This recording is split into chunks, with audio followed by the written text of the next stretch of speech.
It's important that we have transparency around this and make sure that we're accounting for any environmental impacts on the front end. District 20 Council member Rollin Horton says he wants Nashville to be proactive before more data centers make their way to Davidson County. I looked to see what types of regulations we had in place in Nashville to try to govern these, and the answer was none. Under the proposal, data centers would be categorized as small, medium, and large, with restrictions tied to zoning districts and how close facilities could be to neighborhoods, schools, daycares, parks, and even the zoo. Large data centers, more than 500,000 square feet, that's roughly the size of 9 football fields. These hyperscale data centers that we see going up across the country, including in Memphis, those are banned in Nashville if this legislation passes. The bill would also require data centers to use closed-loop cooling systems. So they're not continually drawing more water out of the system and dumping polluted water back into the community, but instead have to use a contained system on site. Despite those concerns, MTSU economics professor Dan J. Smith says data center development can also create major economic opportunities. If across America we delay this technology, it's going to set us back compared to other nations.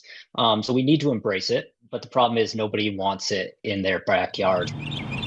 Smith says while communities increasingly rely on data centers to power web applications, cloud services, and artificial intelligence, everyone's for something, but we just don't want it in my backyard. Smith says it will be up to city leaders to balance economic growth with neighborhood concerns, which is something Horton says this proposal is designed to do. This legislation provides the opportunity for communities first to be informed about a proposed data center, as well as the opportunity to provide input on it, to make sure that any proposed data center is what the community wants for themselves. I'm your North Nashville reporter, Aaron Cantrell, News Channel 5.